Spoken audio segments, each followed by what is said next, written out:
bienvenue dans la présence de Dieu en ce dimanche matin 5 juillet où nous célébrons le 13e anniversaire de notre Église.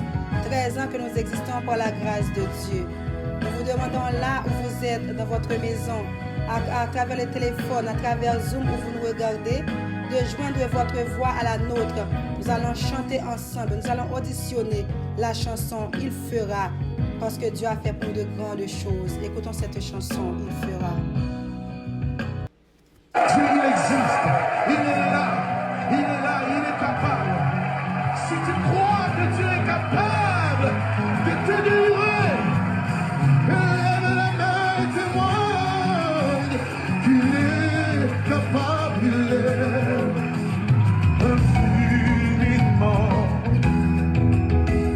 abondamment, bien au-delà de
tu es capable de te guérir. Si tu crois qu'il est capable de te délivrer, pour ce cri de joie, vers ton Dieu, célèbre sa fidélité, célèbre sa justice, célèbre sa gloire. Je dis, pour ce cri de joie, pour ce cri de joie, laisse sortir de toi ta reconnaissance. Il ne te pardonnera pas. Oh, oh, il fera, il fera.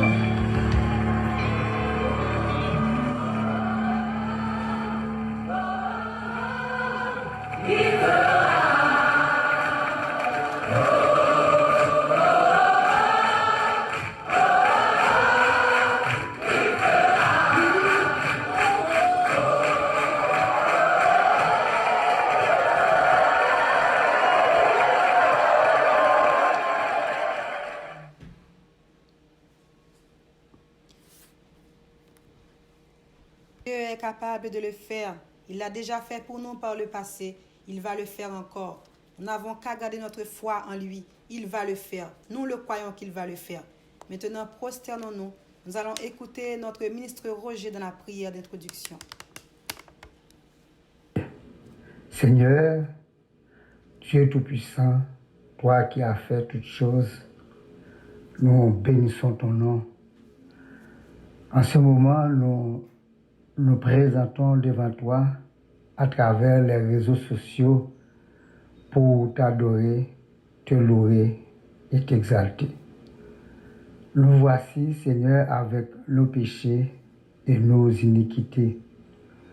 Nous voulons les confesser devant toi, car la Bible nous dit dans 1 Jean 1, verset 9, « Si nous confessons nos péchés, il est fidèle et juste pour nous les pardonner et pour nous purifier de toute iniquité. » Nous réclamons l'aide et l'assistance du Saint-Esprit. Reçois, Seigneur, notre adoration et notre louange.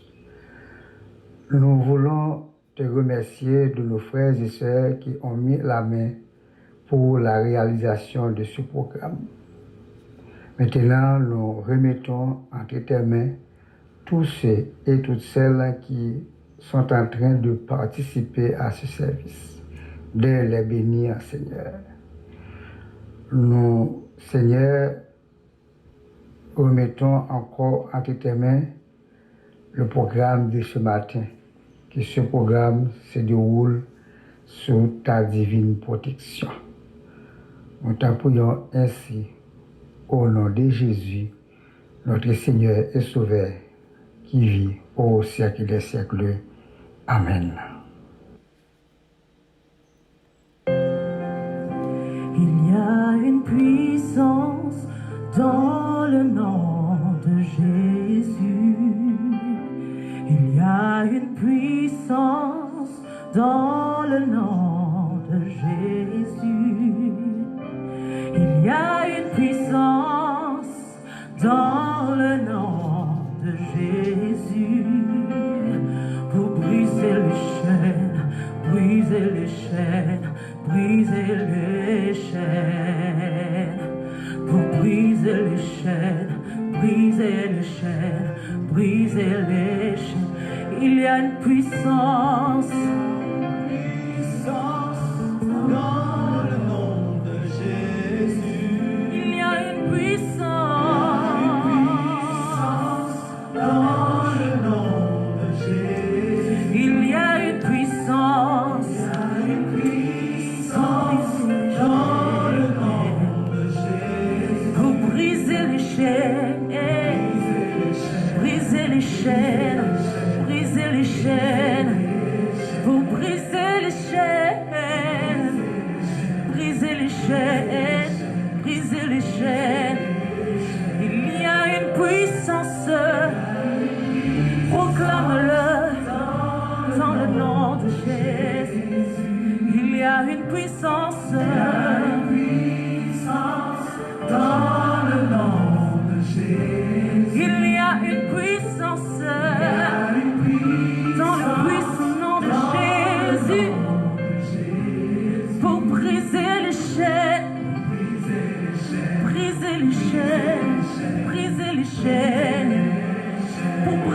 les chaînes. Déclare-le pour briser les chaînes. Briser les chaînes. Pour briser les chaînes.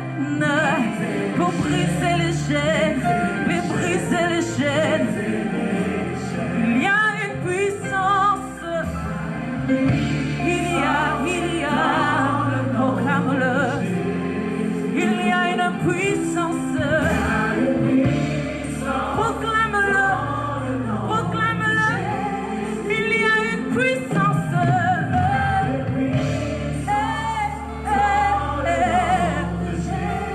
Il y a une puissance. La puissance. Pour briser les chaînes. Pour briser les chaînes. Briser les chaînes. Oh, pour briser les chaînes de l'émotion. Pour briser les chaînes. Pour briser les chaînes. Ah, pour briser les chaînes. Briser les chaînes. Briser les chaînes. Ah, pour briser les chaînes du diable. Pour briser les chaînes. Pour briser les chaînes. Il y a une puissance. Il y a une puissance pour te guérir. Il y a une puissance pour te délivrer. Il y a une puissance. Il y a une puissance dans le nom de Jésus. Il y a une puissance dans le nom de Jésus. Je vois les chaînes tomber. Pour briser les chaînes, briser les chaînes, briser les chaînes. Il brise, pour briser les chaînes de pauvreté, pour briser les chaînes de maladie, pour briser les chaînes, pour briser les chaînes, briser les chaînes. J'entends les chaînes tomber. J'entends les chaînes tomber. J'entends les chaînes tomber. J'entends les chaînes tomber. Elles tombent dans ma vie. Elles tombent dans ta vie. Entends les chaînes tomber. J'entends les chaînes tomber. Entends les déclats. J'entends les chaînes tomber. Entends les chaînes tomber, déclare-le. Proclame-le. J'entends les chaînes tomber. Dis, je vois les chaînes tomber. Ouvre les yeux de la foi. Dis, je vois les chaînes tomber. Ouvre les yeux spirituels et vois les chaînes tomber. Je vois les chaînes tomber.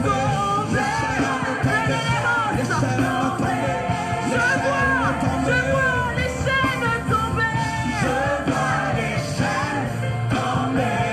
Les chaînes tombent. Les chaînes tombent. Les chaînes tombent.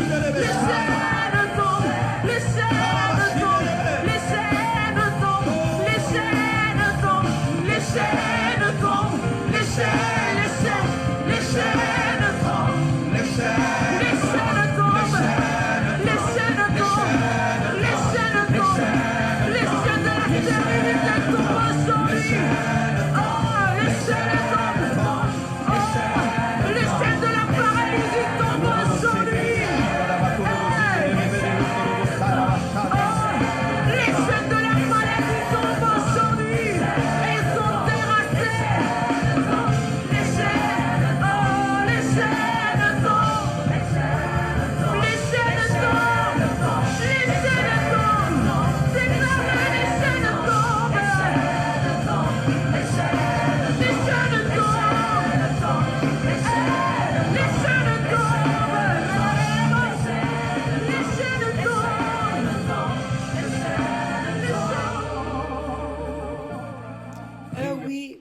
Oui, mes bien-aimés, il y a une puissance dans le nom de Jésus. Cela, nous le savons tous. Et ce matin, nous déclarons que cette puissance va faire tomber toutes les chaînes de nos vies dans le précieux nom de Jésus. Nous le croyons ce matin et nous le déclarons encore. Maintenant, juste avant la lecture qui se fera par notre sœur Kathleen Deriné, nous allons auditionner ensemble la chanson « Le nom de Jésus, plus haut que tous les noms ».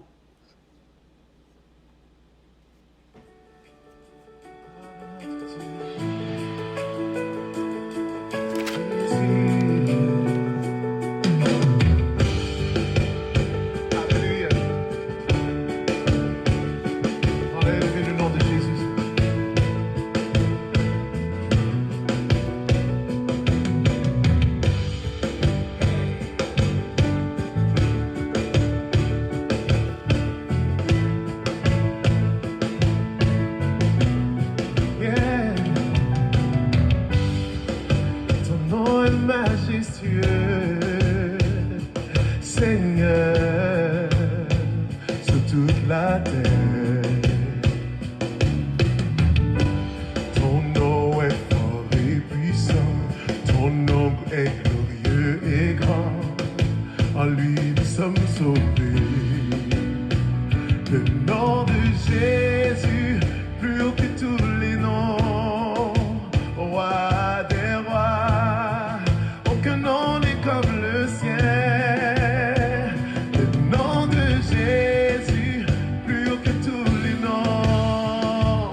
Alpha, Oméga, aucun nom n'est comme le ciel. Ton nom est comme un doux parfum, déversé sur mon âme, sur mon âme. En ton nom nous supportons tout, en ton nom nous avons la victoire.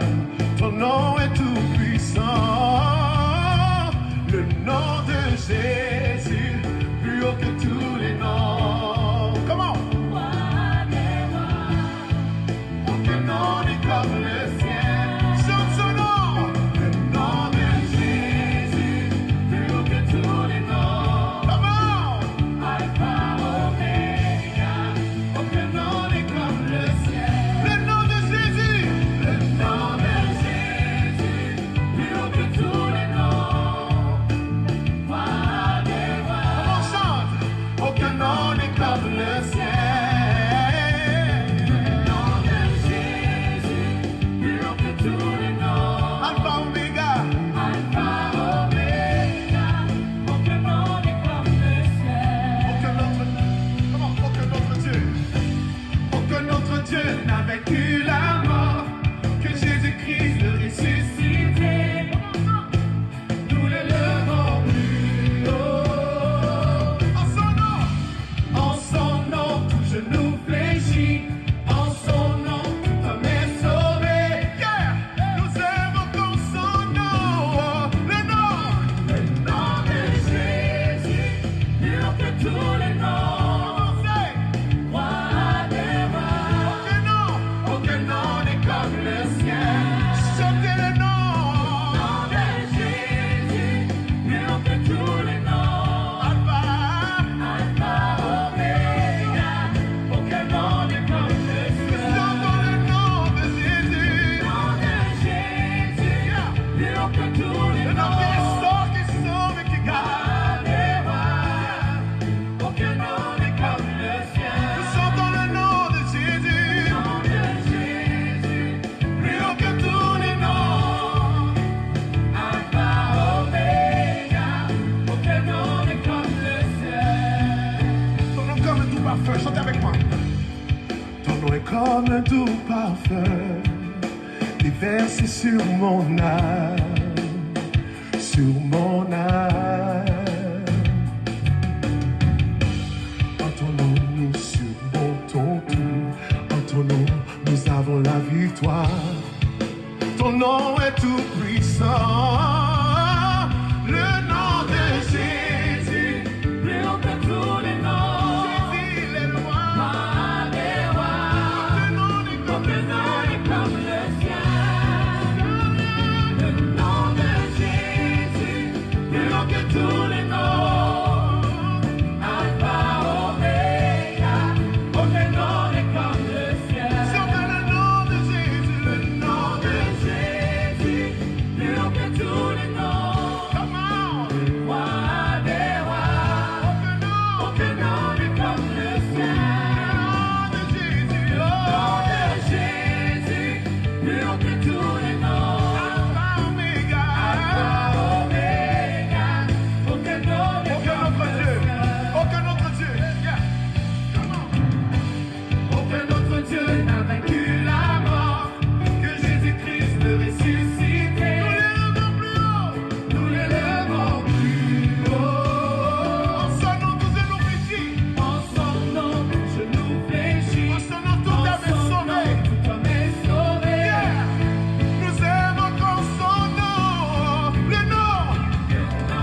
nom de Jésus, plus haut que tous les noms.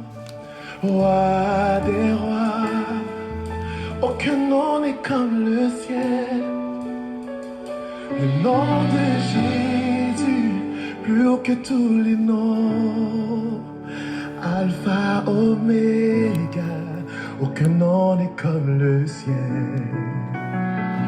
Le nom de Jésus, plus haut que tous les noms. Roi des rois, aucun nom n'est comme le ciel. Le nom de Jésus, plus haut que tous les noms. Alpha, Oméga, aucun nom n'est comme le ciel.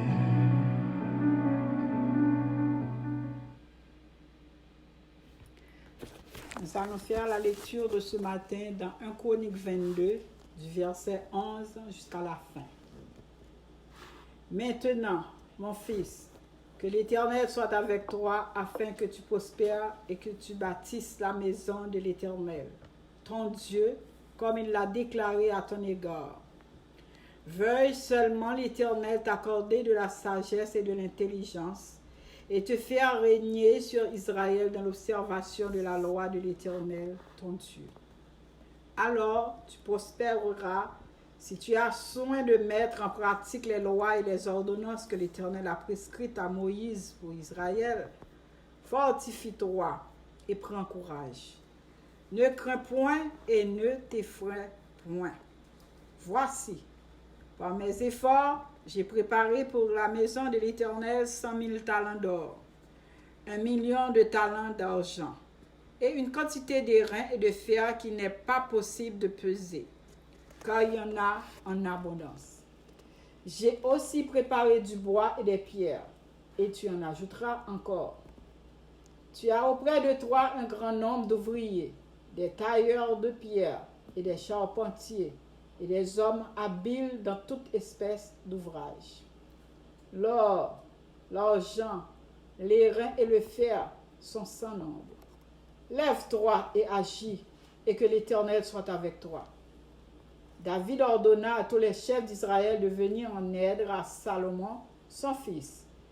L'Éternel, votre Dieu, n'est-il pas avec vous, et ne vous a-t-il pas donné du repos de tous côtés?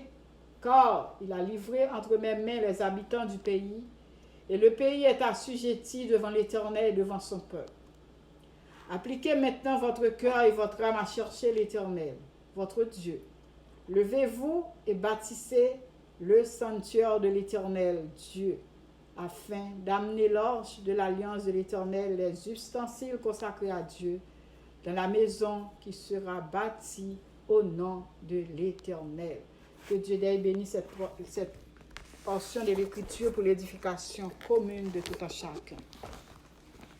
Mais adoration, toute adoration, nous c'est pour bon Dieu lié.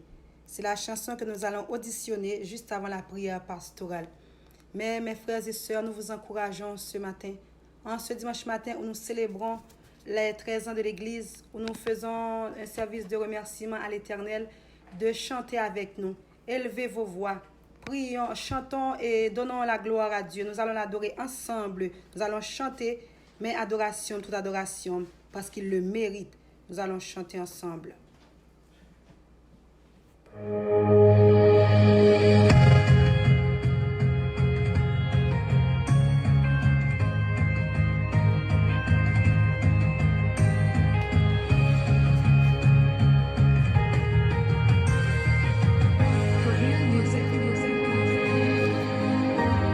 Seigneur, vous méritez toute gloire. Personne pas qu'à adorer au nom place l'aime garder tout ça vous fait pour elle. Personne pas qu'à adorer au nom place mais adoration, toute adoration. recevoir adoration, ouais. Toute adoration, ouais. Recevoir adoration, ouais. Toute adoration, ouais. Recevoir adoration, ouais. Toute adoration, ouais.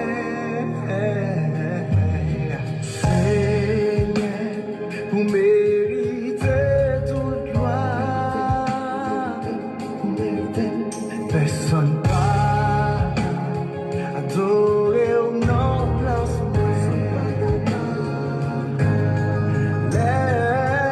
regardez tout ça vous fait pour moi. Personne pas adorer au nom de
Seigneur, vous méritez toute gloire. Alléluia. Oui, tant de Père céleste en Jésus-Christ, Nous te sommes infiniment reconnaissants. C'est ce qui a valu toutes ces adorations que l'Église des dieux de la prophétie des Terrebonnes est en train de te donner. Comment ne pas te remercier, Seigneur, de nos 13 années d'adoration et d'exaltation. Comment ne pas te remercier des forces et de l'énergie que tu nous as données pour pouvoir tenir pendant ces 13 années de lutte. Comment ne pas te remercier, Seigneur, d'avoir placé autour de nous des collaborateurs à nul autre pareil. Nous voulons te remercier, Seigneur, des différentes familles que tu as placées à l'Église de Dieu, la prophétie des Terrebonnes. Nous voulons te remercier de nos dirigeants et dirigeantes que tu as placés dans ton œuvre pour pouvoir avancer et progresser. Nous voulons te remercier, Seigneur, de nos dames qui ne sont jamais fatiguées pour te servir, t'adorer et te louer. Nous voulons te remercier de nos frères. Nous voulons te remercier de nos jeunes. Nous voulons te remercier de nos tout petits. Oh, que tu as placés à l'église pour que nous puissions nous mettre ensemble, travailler pour te donner gloire, l'honneur que toi seul mérites. Père, encore, pendant ces 13 années, nous avons connu des moments difficiles, mais tu as été toujours avec nous. C'est ce qui a valu cette manifestation ce matin. C'est ce qui a valu tout ce que nous sommes en train de faire pour te remercier, te donner gloire, l'honneur que toi seul mérites. Donc, Père, ce n'est pas encore fini. Nous devons continuer pendant que nous avons les pieds sur terre. Eh bien, nous réclamons ton aide et ton assistance pour que tu sois toujours en notre compagnie et nous puissions continuer à te donner gloire, l'honneur que toi seul mérites. Nous voulons encore, Seigneur, lever nos projets devant ta face bénie. Nous attendons ton intervention, Seigneur, pour que nous puissions faire l'acquisition de la place dont nous avons besoin pour pouvoir te donner gloire, l'honneur que toi seul mérites. Continue, Seigneur, de nous assister, continue de nous protéger, continue de nous conduire, continue de nous enseigner, continue de nous renseigner, afin que nous puissions marcher selon les normes de ta parole et continuer avec l'œuvre à laquelle tu nous appelles tous. Nous voulons lever devant ta face bénie en cette circonstance notre cher Haïti, notre terre natale, le pays que nous aimons tant.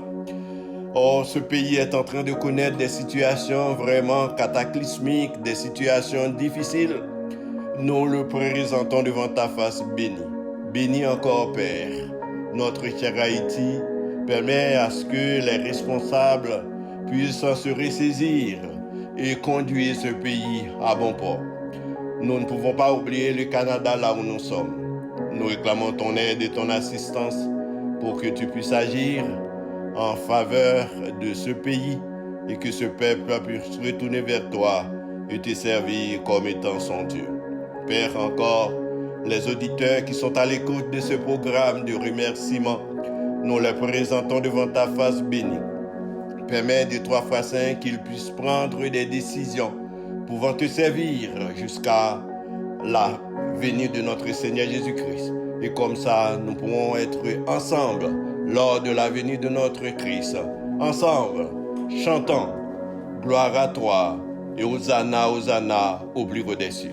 Nous te demandons tout ça, Seigneur, non en vertu de nos œuvres, non en vertu de ce que nous sommes, mais dans le nom précieux de ton Fils unique Jésus-Christ, celui qui vit et qui règne au siècle des siècles. Amen. Disposons notre cœur pour écouter le message de la parole de Dieu. Mais juste avant, laissez-vous bénir par cette chanson à l'agneau immolé, à l'agneau immolé.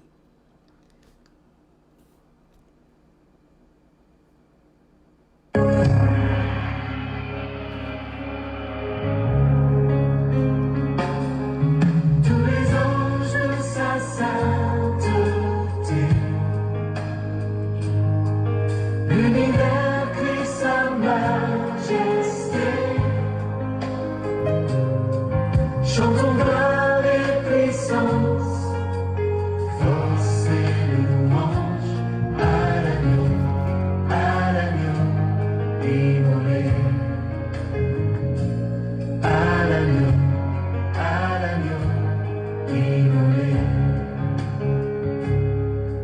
Les ténèbres ont reculé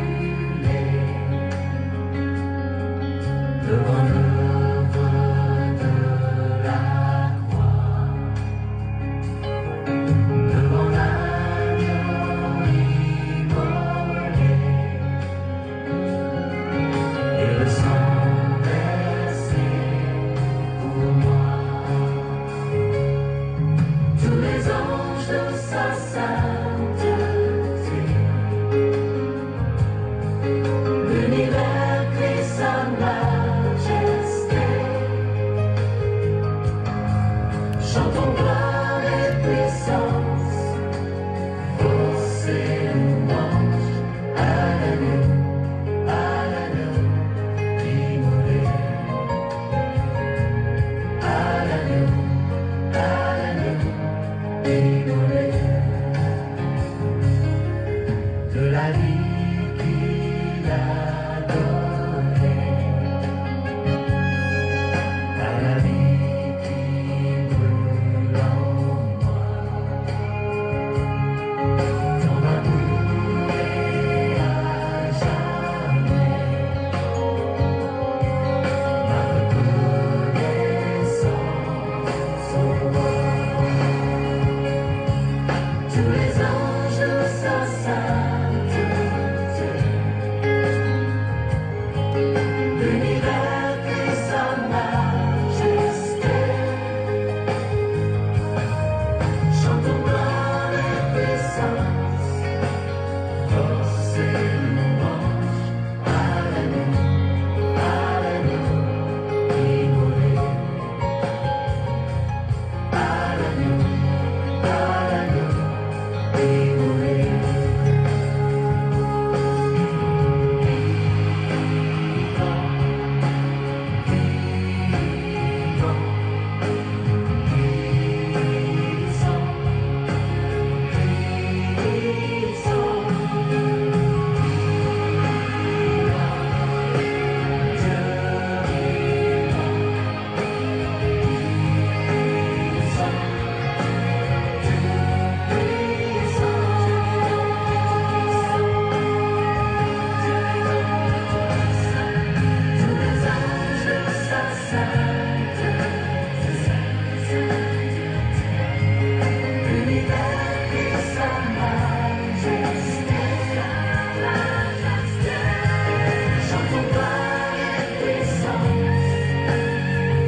Frères et sœurs et amis dans le Seigneur, la grâce et la paix de Dieu soient avec vous tous. Tout le plaisir est pour moi d'être avec vous aujourd'hui dans le message de la parole de Dieu. Et peuple de l'Église de la prophétie de Terrebonne, je vous salue.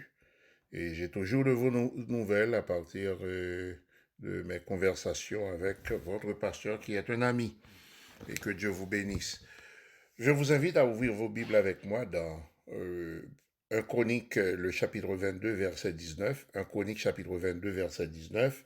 Et vous connaissez bien le thème qui dit « Construire pour Dieu, signe d'attachement de son peuple ». Construire pour Dieu, signe d'attachement de son peuple. Et ce thème est appuyé par le verset 19 du chapitre 22 de 1 Chronique. Et je lis pour vous. Appliquez maintenant votre cœur et votre âme à chercher l'Éternel, votre Dieu. Levez-vous et bâtissez le sanctuaire de l'Éternel Dieu, afin d'amener l'arche de l'alliance de l'Éternel et les ustensiles consacrés à Dieu dans la maison qui sera bâtie au nom de l'Éternel. 1 Chroniques chapitre 22, le verset 19. Et moi, je vais rester toujours dans le thème, mais je viens avec un sous-thème, c'est-à-dire un thème tiré du grand thème construire pour Dieu, signe d'attachement de son peuple, et je dis, moi, la signification profonde de la construction d'un temple. La signification profonde de la construction d'un temple. Et ici, c'est David, au chapitre 22, on voit des préparatifs, à la construction du temple. C'est David qui a commencé à préparer à faire ses préparatifs, parce que David avait bien souhaité construire le temple lui-même pour Dieu, mais Dieu lui a dit non. Et si vous lisez, commencez à lire le chapitre 22, Dieu lui a dit pourquoi. C'est parce qu'il a versé du sang. Et voilà pourquoi Dieu lui a demandé de ne pas bâtir pour lui. Maintenant, David, malgré tout, il a fait des travaux, il a commencé à préparer pour construire, pour que son fils Salomon puisse construire le temple pour Dieu. Alors, pourquoi je viens avec la signification profonde de la construction d'un temple? C'est que le texte tiré de l'Ancien Testament, c'est un texte extraordinaire, un texte qui nous parle effectivement de la construction, mais dans le Nouveau Testament, ça prend un autre sens, mais il faut comprendre le sens de l'Ancien Testament pour bien comprendre le sens du Nouveau Testament. Tout d'abord, ce que je veux souligner pour vous, construire pour Dieu, il y a une sélectivité. C'est cette sélectivité que vous allez voir au chapitre 22, du verset 2 jusqu'au verset 8. Parce que David avait besoin de construire, avait souhaité construire pour Dieu. Et David dit à Salomon, c'est le verset 7, « Mon fils, j'avais l'intention de bâtir une maison au nom de l'Éternel, mon Dieu. Mais la parole de l'Éternel m'a été ainsi adressée. Tu as versé beaucoup de sang et tu as fait de grandes guerres. Tu ne bâtiras pas une maison à mon nom, car tu as versé devant moi beaucoup de sang sur la terre. » C'est le verset 8 du chapitre 22 de 1 Chronique, chapitre 22, verset 8. C'est-à-dire qu'il y a une sélectivité, il y a une sélection qui se fait. Dieu n'appelle pas n'importe qui à participer à son œuvre de construction. Voilà pourquoi, même à l'église, je sais qu'à l'église de Terrebonne, de Dieu de Terrebonne, il n'y a pas ça. Mais même dans les églises où il y a construction, il y a des gens qui ne donnent pas, des gens qui ne participent pas. Peut-être c'est un élan, c'est Dieu lui-même qui ne permet pas à cette personne de participer à la construction du temple, parce qu'il y a une sélection. Mais David, lui, il a quand même travaillé pour commencer à préparer la construction. Mais voilà pourquoi la deuxième chose que je veux souligner avec vous, dans même l'introduction, avant même d'entrer dans le texte même, le texte de base, c'est il y a une relation intime, il doit y avoir une relation intime entre celui qui bâtit et Dieu. Celui qui bâtit pour Dieu et Dieu. La deuxième chose que je veux souligner pour vous, écoutez, et c'est Dieu qui parlait à David au verset 9 et 10.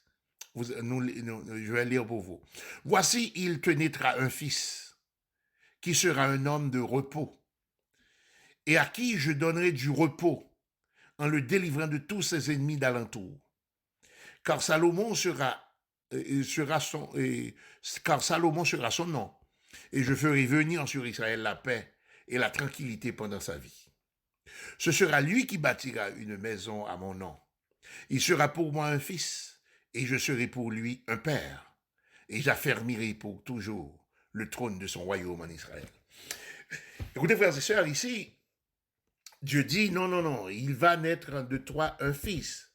C'est ce fils-là qui bâtira pour moi. Mais à remarquer que David, celui qui a tant tué, c'est celui-là qui a ramené, je dirais, la paix en Israël parce que les ennemis étaient terrassés. En réalité, Salomon n'avait plus besoin de tuer parce que il ne restait plus d'ennemis. David avait combattu, avait abattu les ennemis du royaume. Donc maintenant, regardez bien. Voici l'être à un fils qui sera un homme de repos et à qui je donnerai du repos en le délivrant de tous ses ennemis d'alentour.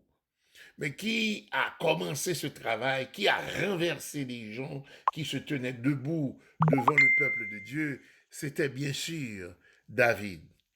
Mais celui qui devait bâtir, c'était pas David, c'était son fils Salomon. Donc nous disons qu'il faut une relation intime entre le bâtisseur, celui qui bâtit, et Dieu. Écoutez là, verset 10, ce sera lui qui bâtira une maison à mon nom, il sera pour moi un fils, relation filiale, et que pour moi un fils, et je serai pour lui un père, relation paternelle, relation filiale et paternelle.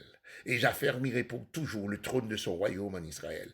J'affermirai pour toujours, ici dans ce texte, Dieu annonce le royaume de Jésus-Christ. En réalité, parce que le temple que Salomon devait construire symbolise la réalité de notre temple. Et vous allez voir ça plus loin, la réalité du temple que nous sommes. Mais ici, Dieu nous montre que on ne peut pas bâtir pour lui sans avoir une relation intime avec lui. C'est très important, frères et sœurs, parce que ce n'est pas le temple qui est important aux yeux de Dieu, c'est nous-mêmes. C'est nous qui allons prier dans le temple qui sommes plus importants, qui sommes importants pour Dieu. Maintenant, alors c'est David maintenant qui parle à Salomon au verset 11. Maintenant, mon fils, que l'Éternel soit avec toi, et que tu prospères et que tu bâtisses la maison de l'Éternel, ton Dieu, comme il l'a déclaré à ton égard. Mais David va venir avec une exhortation. Veuille seulement l'Éternel t'accorder de la sagesse et de l'intelligence et te faire régner sur Israël dans l'observation de la loi de l'Éternel, ton Dieu. Parce que c'est important. Tu vas construire un temple, mais ce qui importe, c'est que tu restes dans la présence de Dieu. Tu dois rester dans la présence de Dieu. C'est important. Si tu ne restes pas dans la présence de Dieu, le temple ne signifie rien. David va souligner que votre prospérité dépend de l'observation de la loi de l'Éternel, ton Dieu. Ok, l'observation de la loi de l'Éternel, ton Dieu, c'est ce qui va entraîner la prospérité. Alors tu prospéreras si tu as soin de mettre en pratique les lois et les ordonnances que l'Éternel a prescrites à Moïse pour Israël. Fortifie-toi et prends courage, ne crains point et ne t'effraie point. Alors, écoutez, frères et sœurs, c'est que David nous montre là, la construction du temple est une affaire générationnelle et non une affaire personnelle. Parce que si vous regardez, David a commencé à réunir les matériels pour la construction du temple. C'est-à-dire, il savait qu'il n'allait pas construire le temple, mais il voulait lui-même participer en donnant, en mettant du matériel à la disposition de celui qui devait construire et en même temps en prodiguant des conseils. Et il met beaucoup d'emphase sur l'intégrité spirituelle de Salomon. Il l'encourage à rester fidèle au Seigneur. La construction d'un temple, frères et sœurs, ça n'a rien à voir avec une personne.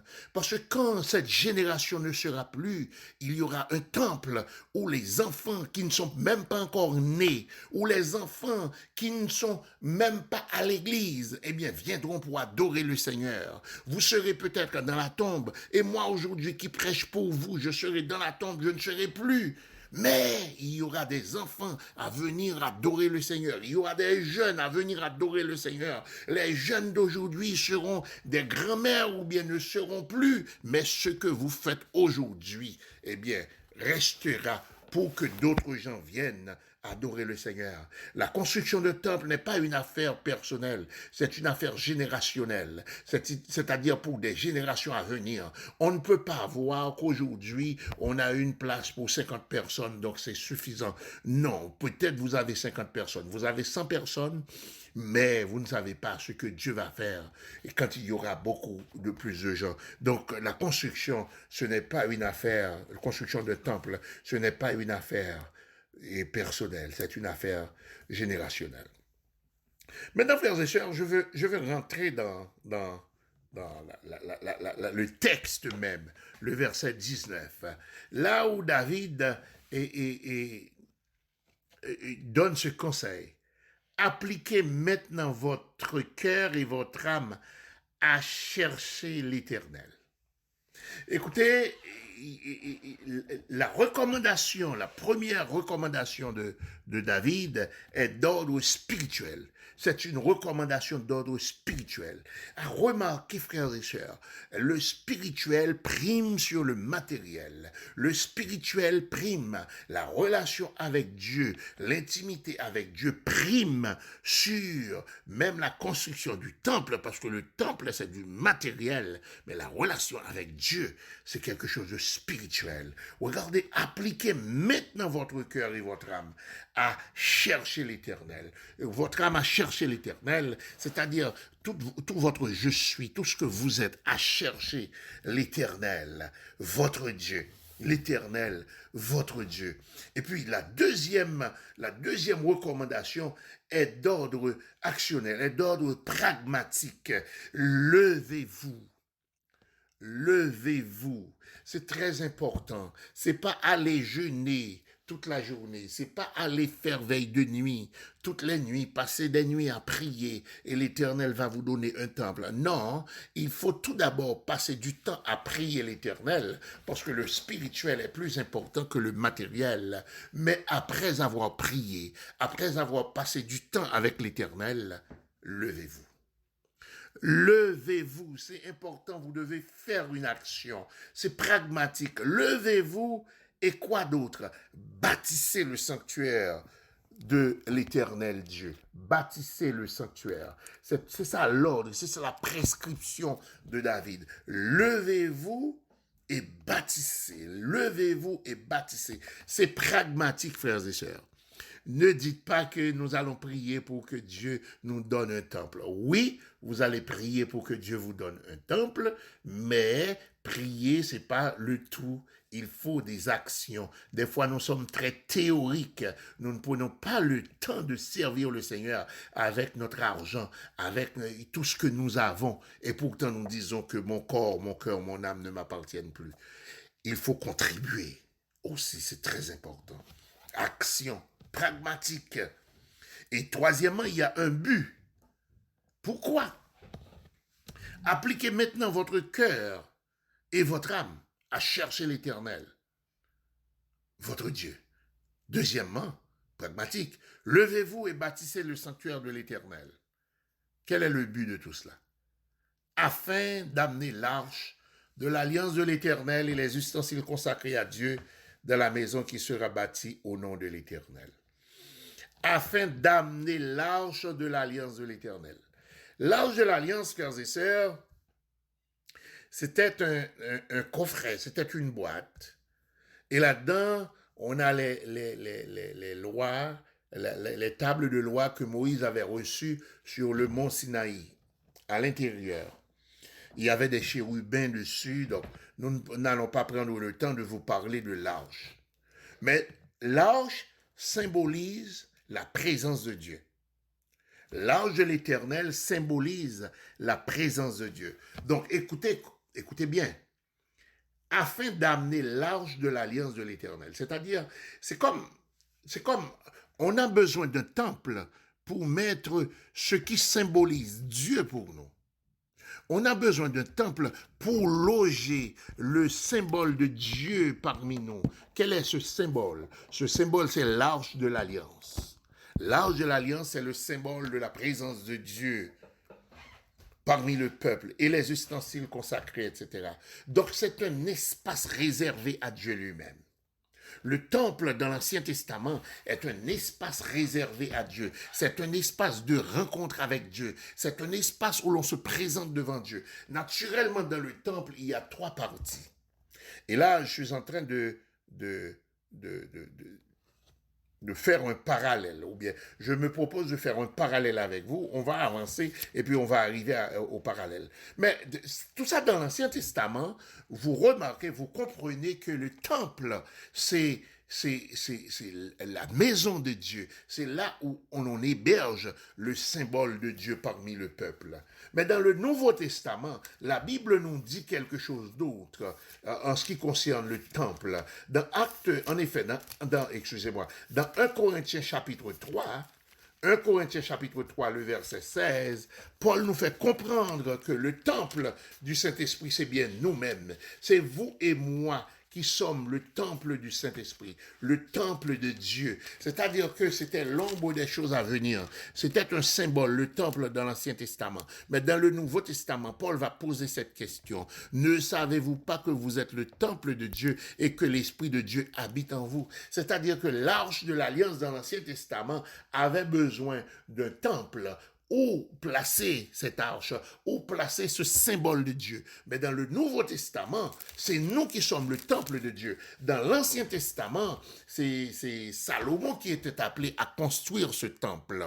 C'est Salomon, parce que David avait trop de sang sur la main. Mais dans le Nouveau Testament, c'est Jésus qui a construit le temple. Et le temple, c'est vous. Le temple, c'est moi. Je suis le temple du Saint-Esprit. Je suis le temple de Dieu, frères et sœurs. Donc écoutez, mon bâtisseur n'est pas Salomon, mais c'est Jésus qui m'a bâti par son sang à la croix, par son sang versé à la croix. Lui, non seulement il n'a pas versé de sang, mais il a accepté que son propre sang soit versé pour le pardon de nos péchés, pour que nous puissions être libérés de la servitude du péché. Voilà pourquoi aujourd'hui, vous et moi, nous sommes le temple de Dieu. Et quand nous sommes appelés à construire un temple, c'est tout simplement parce que nous, en tant que temple, nous avons besoin de nous réunir dans un espace pour adorer le Seigneur. Frères et sœurs, écoutez, Paul dit que vous êtes le temple du Saint-Esprit. C'est ce qu'il dit aux Corinthiens, aux chrétiens de Corinthe tout au moins. Ne savez-vous pas que vous êtes le temple de Dieu et que l'Esprit de Dieu habite en vous? Dans le Nouveau Testament, le temple va avoir une autre signification. Et si on va au chapitre 6, toujours, Paul va réitérer ces mêmes paroles. Au chapitre 6, verset 19 de 1 Corinthiens chapitre 6, verset 19, « Ne savez-vous pas que votre corps est le temple du Saint-Esprit qui est en vous et que vous avez reçu de Dieu et que vous ne vous appartenez point à vous-même? » Nous sommes la propriété de Dieu parce que nous sommes le temple où Dieu habite aujourd'hui. Mais dans l'Ancien Testament, le temple, c'était le symbole de cette réalité qui allait venir, de cette réalité d'aujourd'hui, de cette réalité actuelle. Frères et sœurs, écoutez, aujourd'hui, c'est parce que vous êtes le temple de Dieu que Dieu vous appelle à construire un temple pour lui, parce que vous êtes le temple de Dieu. Levez-vous et bâtissez le sanctuaire de l'Éternel Dieu, afin d'amener l'arche de l'alliance de l'Éternel et les ustensiles consacrés à Dieu dans la maison qui sera bâtie au nom de l'Éternel. Maintenant, essayons, frères et sœurs, dans cette démarche d'application, d'établir un parallèle entre le temple de l'Ancien Testament et celui du Nouveau Testament. Le temple de l'Ancien Testament comportait 3 compartiments. D'abord, on a le parvis extérieur. Le parvis extérieur, c'est dans notre temps d'aujourd'hui, symbolise notre corps. C'est notre corps. C'est le parvis extérieur qui permet à tout le monde, parce que c'était ouvert à tout le monde, d'entrer en contact avec l'intérieur du temple. Le parvis extérieur. C'est-à-dire, le parvis extérieur met le temple en contact avec tout le monde, là. Mais il y a le lieu saint qui symbolise dans le Nouveau Testament notre âme, le lieu saint. Le lieu saint, c'est notre je suis. Le lieu saint, c'est notre moi. c'est notre âme. Et le lieu très saint, c'est notre esprit. Vous vous souvenez de ce que Jésus a dit à la femme samaritaine? Dieu est esprit, il faut que ceux qui l'adorent en esprit et en vérité. C'est-à-dire que Dieu habite dans le lieu très saint. Dieu habite dans la zone de l'esprit. Écoutez, dans cette zone-là, dans le lieu très saint, c'était une seule fois par année que le souverain sacrificateur pouvait rentrer dans ce lieu-là. Et quand il rentrait dans ce lieu-là, il avait une corde à la ceinture.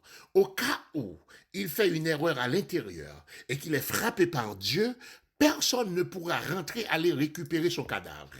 Il a fallu une corde à sa ceinture pour que l'on puisse le soustraire de là, pour que l'on puisse le tirer de là à partir de cette corde. Vous voyez combien c'était terrible, c'était extraordinaire. Le sacrificateur qui rentrait, le souverain sacrificateur qui rentrait dans le lieu très saint ne savait pas s'il allait revenir, parce que la moindre erreur pouvait entraîner sa mort. Voilà pourquoi, frères et sœurs, aujourd'hui, vous êtes le temple du Saint-Esprit. Notre esprit petit e est en contact avec l'esprit grand E.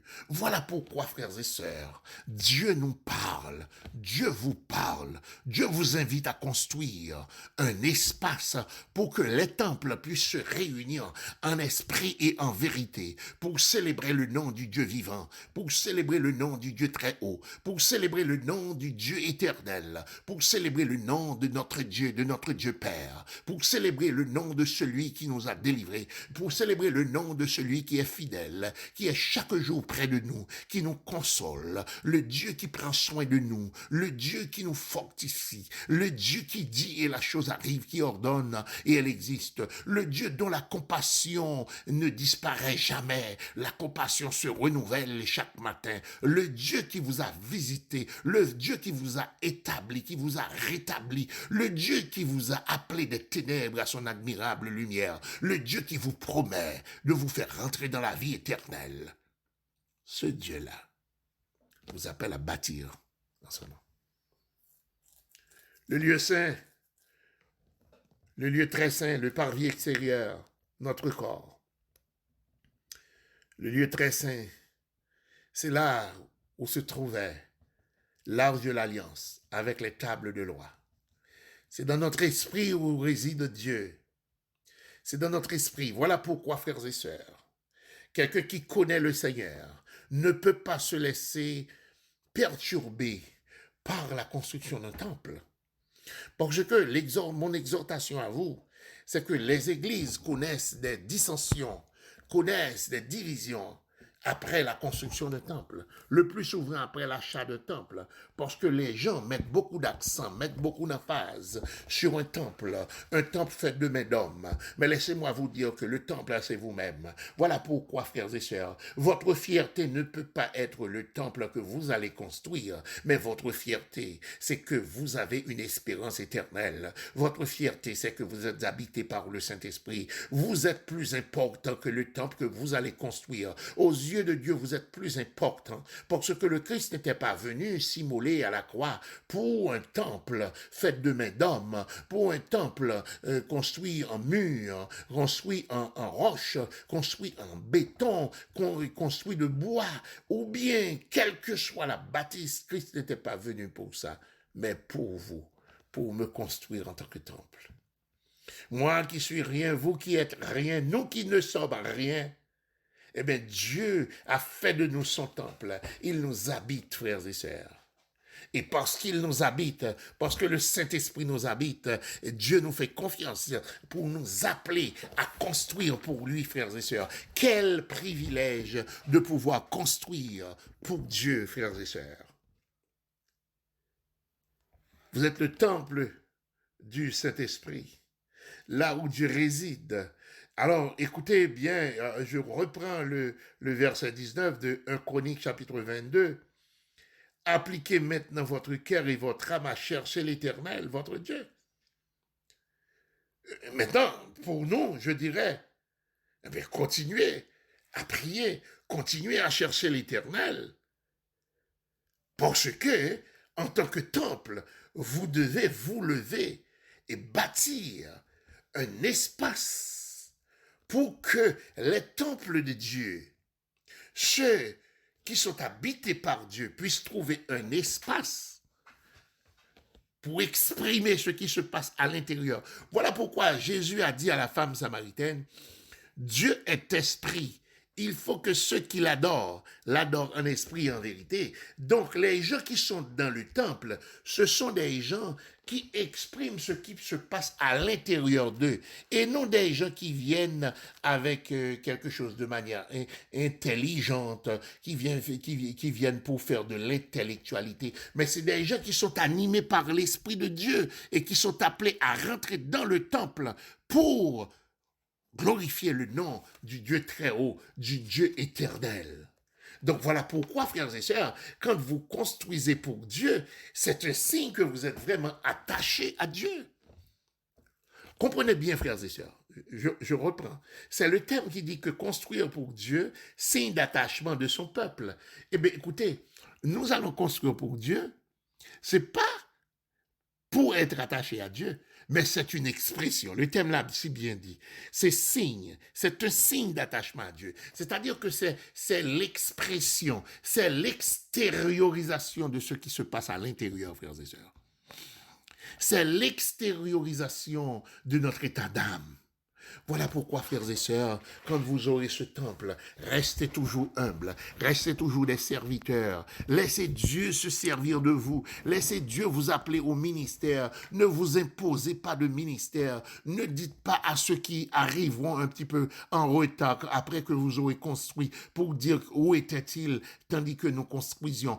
Eh bien, écoutez, le temple ne sera pas votre affaire, ce sera l'affaire de Dieu. Donc, le discours pour dire que il n'était pas là, moi j'étais là avant la construction du temple, je suis ouvrier de première heure. Il n'y a pas ça en Dieu. Nous sommes tous des ouvriers. Voilà pourquoi, frères et sœurs, le temple que vous êtes, c'est pas le temple que vous allez construire. Vous êtes le temple, frères et sœurs. Vous êtes le temple du Seigneur. Servez le Seigneur dans le temple que vous allez construire. Mais rappelez-vous toujours que c'est vous le temple du Seigneur. Voilà pourquoi mon exhortation à vous, frères et sœurs de l'église de Dieu de la prophétie de Terrebonne, c'est de rester des serviteurs et des servantes de Dieu après que vous aurez fini de construire, de chercher le Seigneur, de rester dans l'humilité. Ne cherchez pas à vous faire voir. En Dieu, il n'y a pas de démonstration, il n'y a que la réalité. C'est Dieu qui donne des postes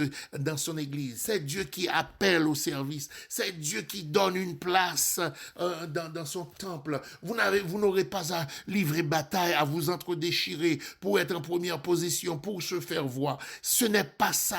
Le temple de Dieu, c'est vous. C'est vous, frères et sœurs. Écoutez, voilà pourquoi vous ne pouvez pas vouloir construire à tout prix et que votre vie n'est pas construite dans le Seigneur. Écoutez, le Jésus qui est le bâtisseur, qui est notre bâtisseur, il ne nous a pas construits tandis qu'il était sur terre. Il a dit, je bâtirai mon église. Il ne nous a pas construits non plus tandis qu'il était sur la croix, parce qu'il avait besoin d'être glorifié pour construire son temple.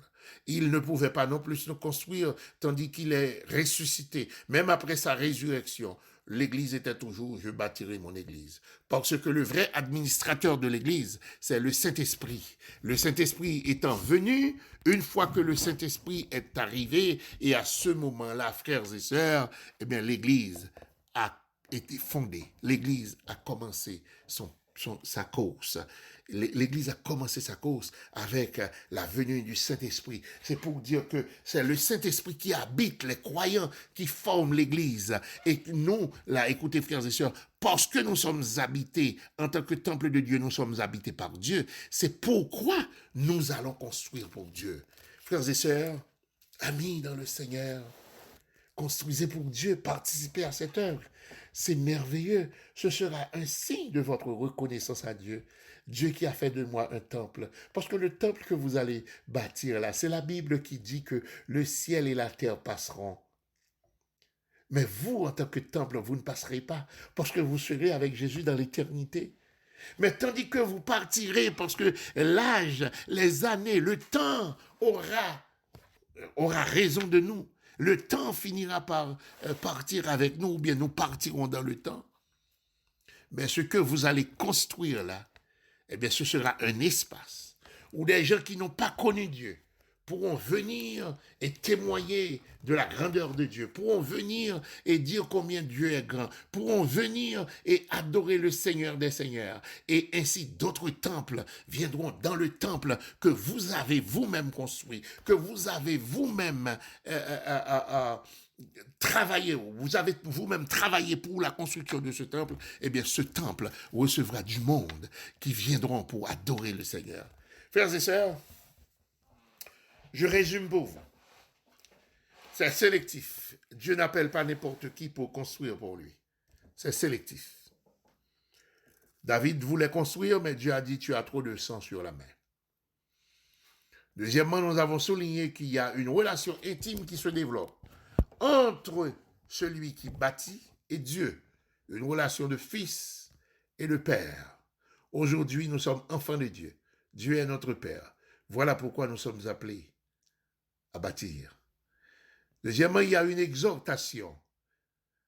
Il faut que l'on reste dans l'observation de la loi de l'Éternel, notre Dieu. Parce que, frères et sœurs, le temple ne dira pas qui nous sommes, mais c'est la puissance qui se dégage entre les frères et sœurs. Quand quelqu'un rentre dans le temple et sent la présence de Dieu, c'est ce qui va dire qui vous êtes vraiment. Ce n'est pas la beauté de votre temple. Et nous avons souligné pour vous que l'affaire de temple, le temple, ce n'est pas une affaire personnelle, c'est une affaire générationnelle. Pourquoi générationnelle? C'est parce que dans ce texte, dans le texte 1 Chroniques chapitre 22, David a fait préparation pour que son fils vienne construire le temple.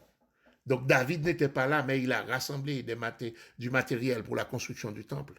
Deuxièmement, Salomon qui allait construire le temple lui-même devait partir un jour. Le temple restera comme témoignage de la présence de Dieu. Mais Dieu a fait une promesse.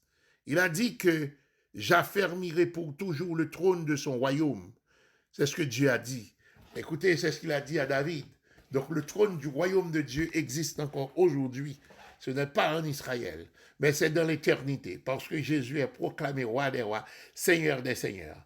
Voilà pourquoi le temple que Jésus a construit, parce que le temple de l'Ancien Testament, c'était l'ombre des choses à venir, mais le temple que Jésus lui-même a construit, c'est le temple qui est éternel. Quand Dieu a dit, j'affermirai pour toujours le trône de son royaume, eh bien, Salomon n'est plus, mais si vous regardez dans la généalogie de Jésus-Christ, vous allez retrouver le nom de Salomon, parce que Salomon fait partie des parents, des grands-pères de Jésus-Christ, et Jésus-Christ continue son œuvre encore. Aujourd'hui, il continue son œuvre dans notre vie. C'est-à-dire, le temple est là. Le temple, ce n'est pas ce que Salomon a construit, mais c'est nous, parce que c'était un cheminement vers la construction du vrai temple. Nous qui sommes les vrais temples. Et quand nous construisons un temple, nous ne faisons que construire un espace pour que nous, en tant que temple, nous adorions le Seigneur. Et nous avons souligné pour vous que il y a une démarche spirituelle à faire avant de construire. C'est le verset 19, le texte même de votre thème. Appliquez maintenant votre cœur et votre âme à chercher l'Éternel, votre Dieu. C'est la première démarche. Un peuple qui veut construire pour Dieu cherche d'abord la présence de Dieu. Ne cherche pas d'abord l'argent. Ne cherche pas d'abord le permis de la ville, mais cherche d'abord la présence de Dieu. Parce que quand Dieu est là, eh bien, tout sera fait selon sa volonté. Démarche spirituelle. Ensuite, nous voyons le côté, le pragmatisme. Levez-vous et bâtissez. C'est pour vous encourager, frères et sœurs. Vous devez vous lever. Levez-vous. Ne restez pas assis.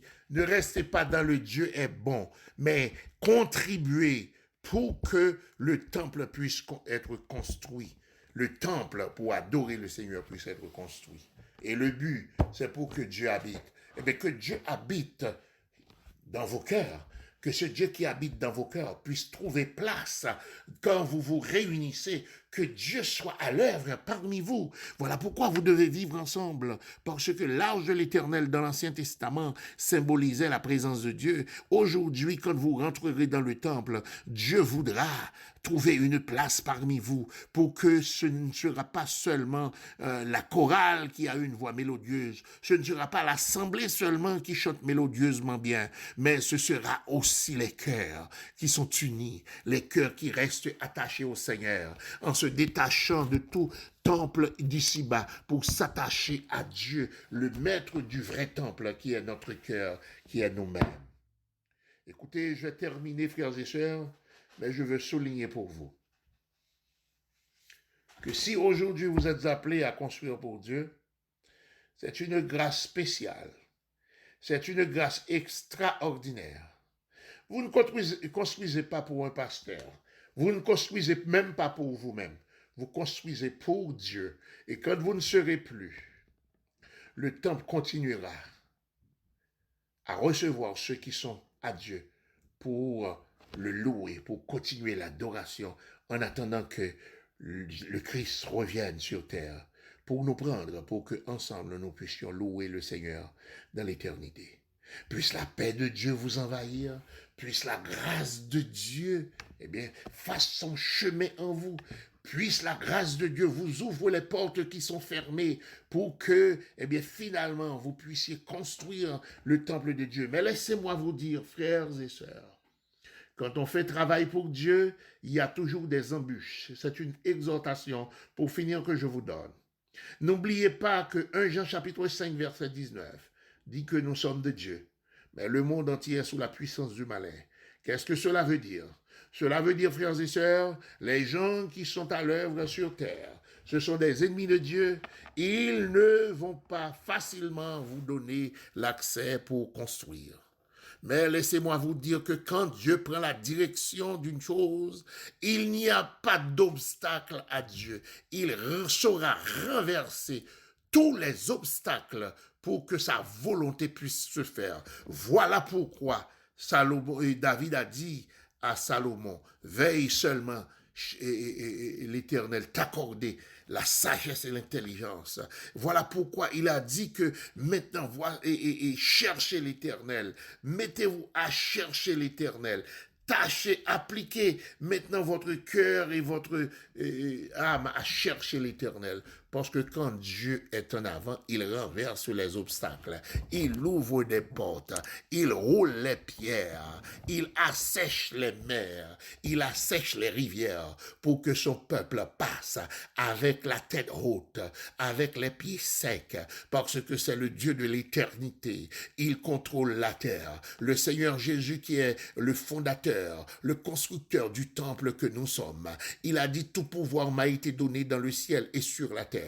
Qu'est-ce que cela veut dire? Quand il décide quelque chose dans le ciel, la terre ne peut pas s'y opposer. Il n'y a pas d'obstacle pour construire pour Dieu. Quand Dieu décide de construire, les obstacles seront renversés parce qu'il contrôle le ciel, il contrôle la terre. Et nous savons que sur la terre, il y a des esprits impurs. Dans la mer, il y a des esprits impurs. Dans les lieux célestes, il y a des esprits impurs. Mais quand Jésus dit « Tout pouvoir m'a été donné dans le ciel et sur la terre », cela veut dire que les esprits qui sont dans les lieux célestes doivent rester calmes parce qu'ils sont dans la sphère du contrôle de Dieu. N'ayez pas peur, avancez. C'est vrai, le monde entier est sous la puissance du malin, mais vous allez quand même construire pour Dieu parce que Dieu est le maître de la terre. Dieu est le maître du ciel. L'espace est à Dieu. Tout est à Dieu. Ton Dieu contrôle tout. Ne baissez pas la tête. Levez et bâtissez. Levons et bâtissons. Ne restez pas assis. Ne restez pas à vous plaindre. Ne restez pas à dire que nous ne pourrons pas. Nous ne pourrons pas. Oui, vous ne pourrez pas, mais Dieu pourra parce que Dieu peut. Dieu pouvait, Dieu peut et pourra toujours. Voilà pourquoi, frères et sœurs, levons-nous, levez-vous et bâtissez. Levons-nous et bâtissons. N'ayez pas peur. parce que vous êtes le temple de Dieu. Dieu vous donnera la sagesse, Dieu vous donnera la capacité, Dieu vous donnera la pleine énergie nécessaire pour construire, parce que c'est lui le propriétaire du temple que vous allez construire. Vous êtes sa propriété privée. Il prendra soin de vous. Il vous donnera la sagesse. Il vous donnera l'intelligence pour construire. Il vous donnera les bénédictions spirituelles. Il vous donnera les bénédictions matérielles pour construire en son nom. Que Dieu vous bénisse, que Dieu vous garde, que sa présence ne vous manque jamais. Et restez devant Dieu. Continuez parce que la victoire est à ceux qui ont le regard fixé sur Dieu. Que Dieu vous bénisse, que Dieu vous garde. Votre serviteur, pasteur Destiné. Amen. Amen. Alléluia.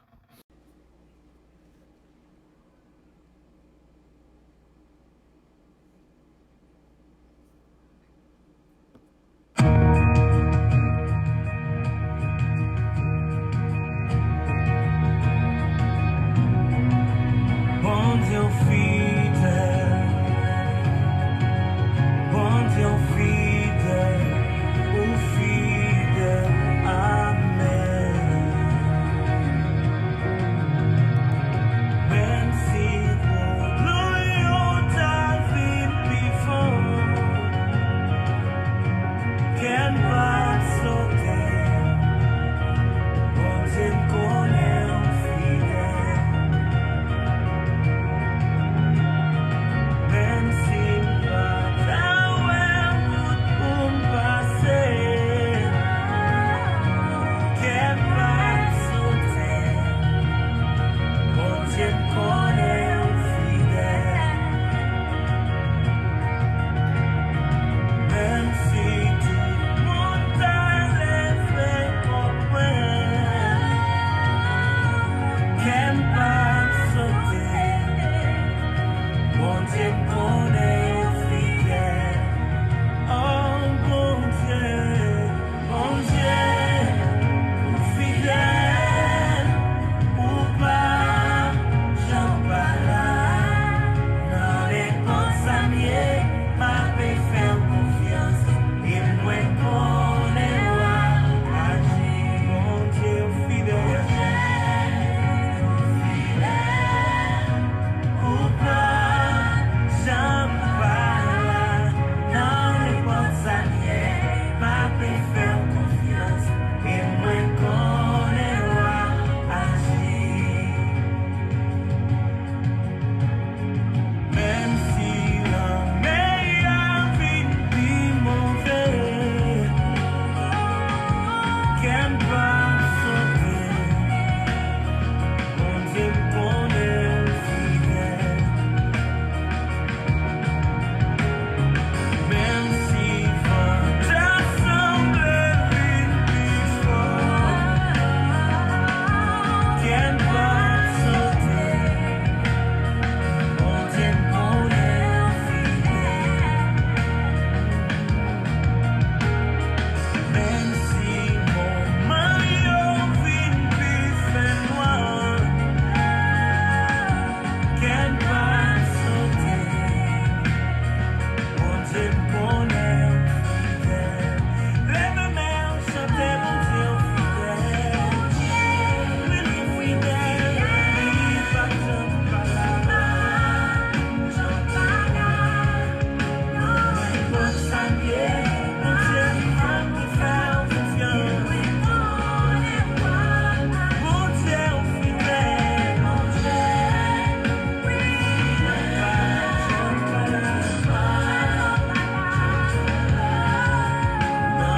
Pour s'habiller, m'a fait confiance. Et moi connais agir. Juste avant la louange, écoutons notre ministre Roger qui va prier pour les dîmes et les offrandes. Nous vous invitons non seulement à offrir vos dîmes et vos offrandes à travers le site qui est affiché à l'écran, mais aussi de vous lever, de danser, de chanter avec nous pour donner gloire à Dieu, pour le remercier pour ces 13 ans. N'hésitez pas, là où vous êtes chez vous, tapez dans vos mains, dansez et donnons gloire à Dieu. Prêtons-nous à donner nos dîmes et nos offrandes par Interact via Internet. Mais avant la prière, je vais lire ce texte que nous trouvons dans Luc chapitre 6, le verset 38. Donnez et il vous sera donné. On versera dans votre sein une bonne mesure, serrée, secouée et qui déborde, car on vous mesurera avec la mesure dont vous vous serez servir. Parole du Seigneur. Maintenant, à nous prier, bon Dieu. Seigneur, nous remercions. Maintenant, nous venons au moment côté, nous parlons, nous et offrande nous. Seigneur, vous dites, si nous baillons, nous davantage. Nous disons merci parce que vous te recevoir adoration nous, vous te recevoir louange nous, que nous sommes offrés à travers chant, nous sommes des paroles par serviteur. Et maintenant, nous disposons pour nous capables bail ça nous porter pour que le travail capable de faire. Nous disons au Seigneur à bénir chaque serviteur, chaque servante qui parle, Seigneur, bail dîme et offrande. Seigneur, nous demandons autant prix, ou à bail au travail, ou à bail la santé, ou à protéger pendant la vivre dans un moment difficile que nous avons traversé à travers une pandémie ça qui a ravagé le monde. Mais ce que nous connaissons, Seigneur, on va continuer à préserver nous de toutes les sortes de maladies que vous dites dans la parole. Fais ça pour nous, Seigneur. Nous bénissons, nous louons, nous prions comme ça, dans le nom de Jésus petit toi qui vit au siècle des siècles. Amen.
Ma va descendre au mirail au témoin. Il dit ma construction la génération toute et ma bénir.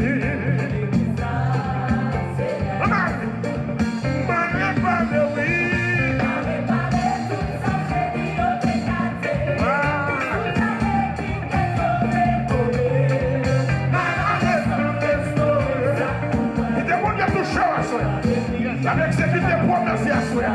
La main, à moi, l'idée m'a parlé.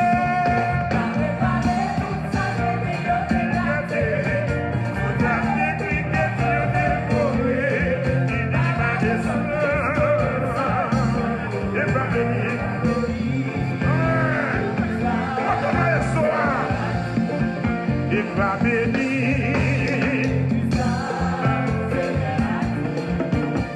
Béni, voilà là. Il va bénir. Il va bénir, oh amen. Voilà. Moi nous m'a béni, béni, béni. C'est, comment il touche.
Pendant la pensée, la guéri malade, yo.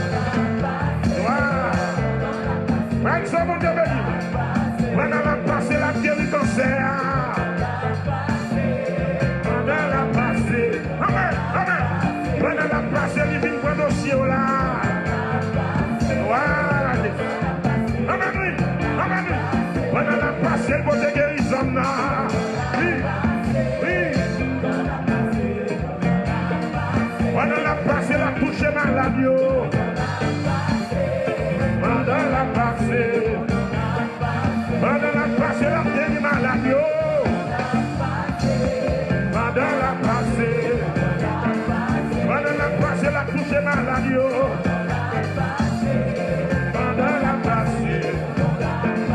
Pendant la passé, l'hypothèse miracle là. Est-ce qu'on l'a? Est-ce qu'on l'a? Oui, oui, mes amis, miracle.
Commence avec là. Miracle.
La contrôle d'affaires, la louange à me dire.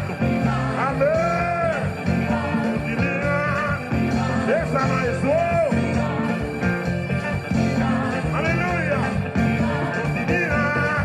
Madame a chanté là. Madame a loué là. Madame demandé là. Madame a chanté là.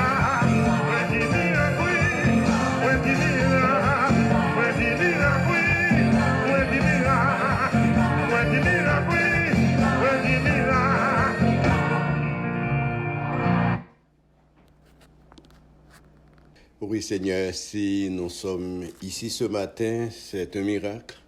Parce que tu es un Dieu de miracles, tu as fait des miracles pour l'Église de la prophétie des Terrebonnes. Le moment est arrivé, Seigneur, pour que nous regagnions notre demeure. Nous te disons merci de tout ce qui a été fait. Merci pour la dirigeante. Merci pour la prédication de ta parole. Merci pour les moments de louange que nous venons de passer. Merci pour les groupes qui ont chanté. Nous réclamons ton aide et ton assistance pour que tu sois toujours avec nous, Père, car nous voulons rester à tes pieds, car là où tu es, il y a grâce et bénédiction. Nous te demandons d'être avec l'Église de Dieu, la prophétie des Terrebonnes, d'être avec tous ceux qui ont assisté à ce service, tous ceux qui ont auditionné ce programme. Permets que tout soit fait pour la gloire de ton nom. Bénis encore, Père, l'Église de Dieu, la prophétie des Terrebonnes. Donne-nous la possibilité de continuer afin que nous puissions voir d'autres années de persévérance à tes pieds. Bénis l'Église de Dieu, bénis nos frères et sœurs, bénis l'assistance, bénis les auditeurs et permets que nous soyons toujours en harmonie afin que Dieu trois fois saint, nous puissions rester attachés à tes pieds. Nous te disons tout ça, non en vertu de nos œuvres, non en vertu de ce que nous sommes, mais dans le nom précieux de ton Fils unique Jésus-Christ, celui qui vit et qui règne au siècle des siècles.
remercions de votre écoute et aussi de votre participation à notre culte de ce matin.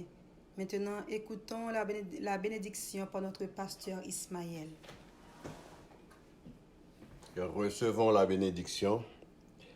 Que le Dieu de paix qui a ramené d'entre les morts le grand pasteur des brebis par le sang d'une alliance éternelle et nous rende capables de pouvoir continuer à travailler dans l'œuvre du Seigneur dès aujourd'hui jusqu'à l'éternité bienheureuse. Allez en paix, que le Seigneur vous bénisse.